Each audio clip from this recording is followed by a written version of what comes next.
Hey everybody, it's Scott from Texas Prepper Projects, and today we're going to do something a little different. It is 1st of December, and so we're getting into that winter time of the year here. Temperatures have already started to drop. We've hit freezing a couple of times. I know it's a lot worse in other places, but it's different for us here. And for anyone who has lived in Texas for more than 18 months remembers the winter freeze where the entire state basically lost power. So we've gotten into that point where my radar's starting to go up, and I actually was interviewed by a local TV station in April of 21, and I got to thinking about what I have done since the freeze. Improvements that I've made, other preps that I've made. So I thought I would make a video about what our experience was during the freeze and what I have done since then. Is it perfect? No. You should always be trying to improve your situation. But I have done a bunch of stuff, and I thought I would just recap what happened to us and how we did and what I have done since then. So quick recap for on our scenario. We live in Pflugerville, or lived. We have moved since then, which is part of the preps. We lived in Pflugerville, which is just north of Austin. We lost power Monday morning at like 4 o'clock in the morning and got it back about 3 o'clock in the afternoon on Friday. So 5 full days we didn't have power. We lost water pressure on Monday, got it back late Tuesday, and kept it through the rest of the situation. So we had about 36 hours without water pressure. We did have a boil water notice the entire time. My house had gas, which means that I could light my stove manually and cook on the top of it. Also means I had hot water on Wednesday, which means hot showers, which just put us just light years ahead of everybody else. I mean, no heat, but having a hot shower was really fantastic. The house that we lived in at the time was built in 1983, and so insulation is real bad, and single pane windows. We actually had ice on the inside of our windows in our bedroom. Got down into the 50s inside the house. We have had a gas fireplace. They're just for looks. It didn't do hardly anything. We basically spent Tuesday, Wednesday, Thursday, Friday sitting on the fireplace mantle, sticking our hands in front of the flame just to kind of thaw my hands out a little bit. I did actually try throwing a cast iron skillet on top of the burner to try to like radiate some heat, and it didn't really do a whole lot. Me, my wife, 2 cats. So they were sort of the quick overview. Supplies, I've been a prepper since '99. We had canned food, paper plates, water storage, flashlights, USB batteries, kind of like the core things like everybody should have. So I'm going to hit kind of categories of different areas and talk about like what went wrong, right and wrong, what we've done since then. So starting with food, as I mentioned, we did have gas, and so we had a gas stove in our kitchen that you could light with a lighter. So we had a stovetop, so cooking wasn't a problem there. I do have a butane single burner camping stove with plenty of cartridges. I pulled that out, tested it. It actually broke while I was testing it, so I bought another one. And the butane ones are like $25. I bought a dual fuel that's butane and propane for under 40 bucks. And I have maybe 10 butane canisters, which should be more than enough for a week or 2 or longer. I also have a propane barbecue grill outside with 2 tanks. On top of that, I also have cans of sterno and sterno stoves. So I have like 4 different layers of cooking. So regarding food, I've been stockpiling canned stuff. And after like Tuesday or Wednesday, we realized that there were certain things that we had bought and not eaten, that we were eating for the first time, that we didn't like. I was sorely disappointed with Dax ham, which I swear I had eaten like a decade ago and it was okay.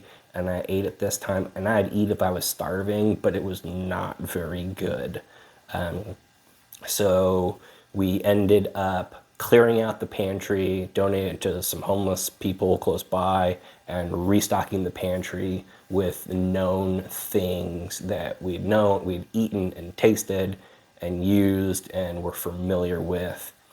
I know it sounds obvious, but store what you eat what you store. So, like I said, we did a scrub of the pantry and restocked up on things that were sort of known entities. I also started working on my cooking. My personal cooking is actually really bad, but over the last year, I've been trying to build up a recipe book of skillet meals, particularly bread, and I'll try to post a link to my playlist down below. And I've actually made these things. I've tested them. It's flour, water, yeast. It's sometimes called Indian fry bread. It's like a thick tortilla, basically, but you can cook it on a skillet top and not in an oven. So if you want something bread-ish, then to put meat, cheese, jam, whatever on, you can make that. I've made biscuits a couple of times, and I have a couple different ways to do that, and I'm stockpiling all the ingredients so I can make fresh bread-ish. One of the big things that's floating around these days is called blackout bread, where people are actually cooking bread in a Dutch oven over tea candles, which is pretty neat. It takes like 5 hours, but if you got nothing else to do but sit around and watch candles burn, cool. So search for blackout bread. It's kind of the new trending thing. So learning how to cook on Skillet. Comfort food. Comfort food was something that we really, really, really missed out on. I love chocolate. I really love chocolate, and I really missed chocolate. So I will be stockpiling Halloween candy for comfort and morale. I didn't realize how big of a deal that was to have cheese or Cheetos or Three Musketeers until I'd eaten chili for like 4 days in a row. So comfort food was a big thing that we missed out on that I'm not going to miss out on again. So there you go. So make sure you've tested your stockpile, experiment with some skillet cooking, and have multiple ways to cook. So we did okay on food. We're just gonna try to be better. Regarding water, as I mentioned, we were lucky enough that we only lost water pressure for about 36 hours. It was kind of a slow trickle. It never completely went away. So we could flush toilets. That was something that a lot of people had to, like my mother-in-law had to take a hammer to break the ice on top of her swimming pool to scoop out water to flush her toilet because their well completely froze over. So we had enough water pressure to flush toilets, which is great. I have kept, regarding drinking water, yes, we had a gas stovetop, so we could have boiled water, but it's just kind of annoying. Not impossible, but just annoying. For as long as I can remember as an adult, since living in Florida, I keep at least one 7-gallon aquatainer filled at all times, period. No matter where I live, who I live with, I have at least one filled at all times. And we have had boil water orders in Austin once or twice in the last 5-6 years. I have moved that since Stephanie and I got married and lived together, and we have our 2 cats.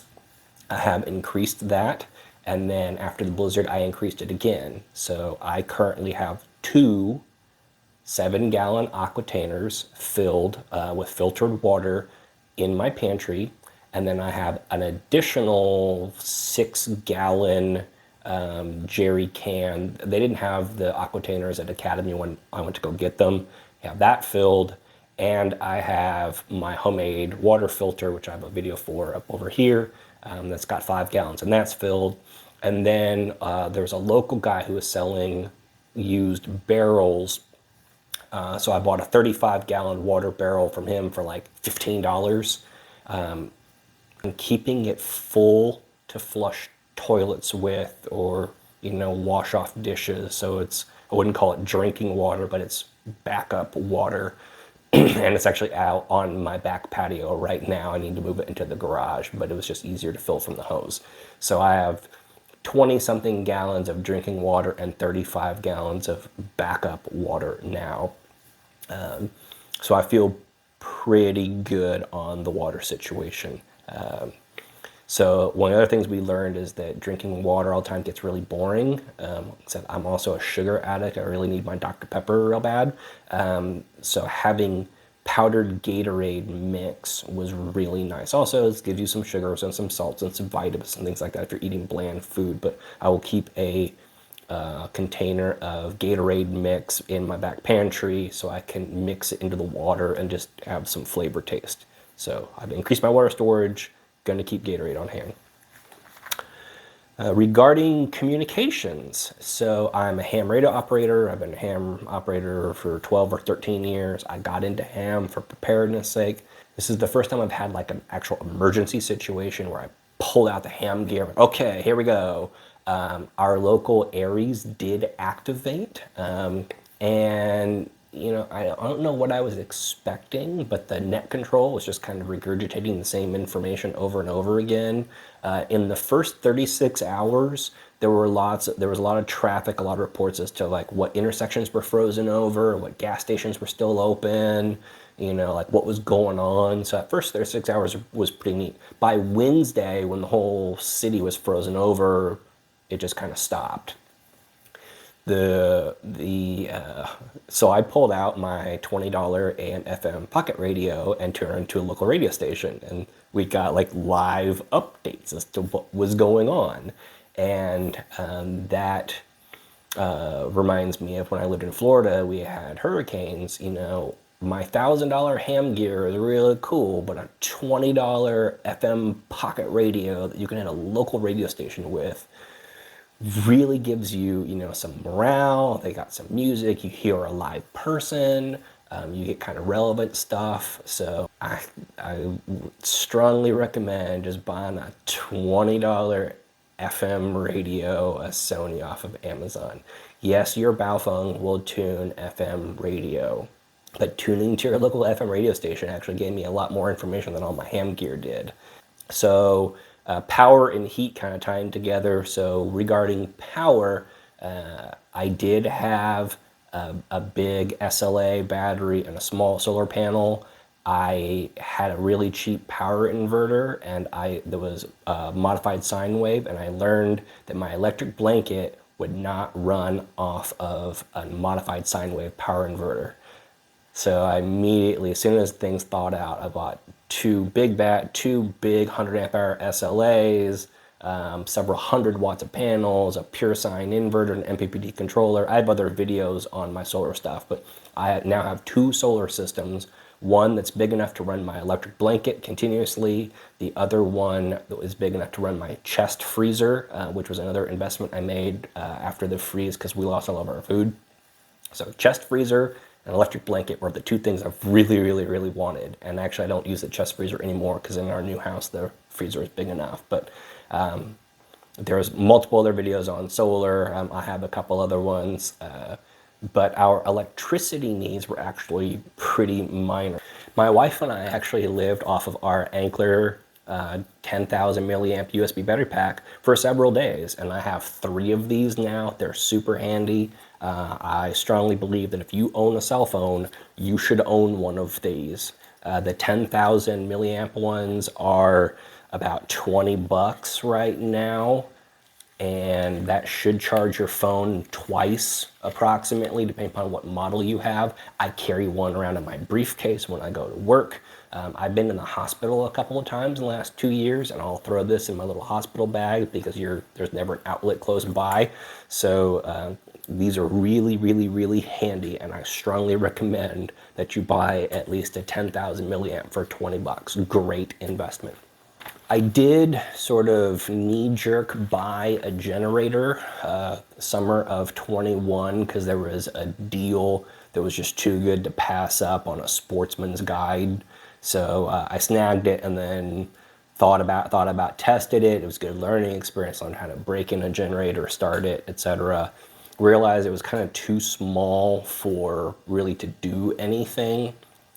The other big problem with generators, well, there's two big problems. Number one, fuel storage.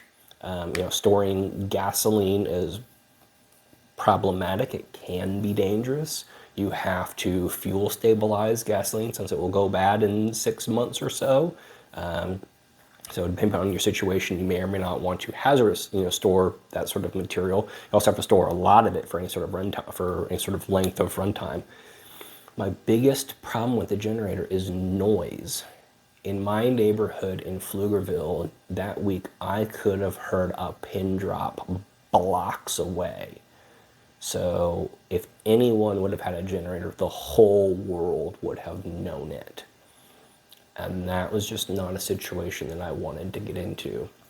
Now, if I lived in the country where I didn't have neighbors, or I was friends with all my neighbors, I didn't care. The other problem is, do you really want to run a generator while you're sleeping to run your electric blanket, just from a purely noise perspective? So solar, in my opinion, this is not true for everyone, but in my opinion, for our needs, batteries and solar made more sense. There's no gas to store, there's no noise, it's obviously silent, and you can turn it on and off, obviously, and the current consumption goes up and down, whereas when a generator is running, it's just kind of just running. Certainly are a lot more expensive than just buying a 2,500 watt generator for $500. I get that. It's not the right option for everybody. I think it's the right option for me. And if you're in an apartment, which I've spent most of my life in an apartment, then a generator isn't an option. So an EcoFlow Delta or Blue Eddy or something of that nature, 1,000 watt hours or better, strongly recommended. Obviously, to do solar, you have to have a window that faces south, or else once you've used it up, that's it. But really our power needs were pretty low as phones and lights, and I really wanted my electric blanket. My electric blanket only draws 100 watts, so that's really nothing in the grand scheme of things. I just happen to have the wrong inverter to run my electric blanket. So also tied off of heat, I did buy a Little Buddy propane heater, and I bought a 20-foot adapter hose to go from Little Buddy to a 20-gallon tank. I have two 20-gallon tanks, one to show and one to go. So I have one in backup and one on my barbecue grill. So between the two of those should get me through a week easily. Obviously that's not going to heat the whole house, but if we had another situation, the current plan is to consolidate the family into our master closet, because it's interior and it's huge and it's well insulated from all the clothes, and put the heater in there. And I do have a CO2 meter. I mean, the buddies have been tested. They have low oxygen cutoffs, but I do have a backup CO2 meter, that will CO2 alarm to let me know if there's something going on, and I'll put the tank and the hose, as far away from it as I can. I also have a camping tent now, so we can make a microclimate if we have to. That actually works really well for a lot of people. If you can collapse people into a tent and throw a blanket over the top of it to trap the heat in from your own body heat, as opposed to heating your entire living room, that could really work well. So I have a battery solar system to run my electric blanket. I have a propane heater with hose and tanks to heat the air. I've got a tent now to create a microclimate. And most importantly, we moved to Georgetown, which is even further north than Pflugerville, and we're in a brand new house that's much better insulated. So hopefully that will hold us out a lot better than in our older place in Pflugerville.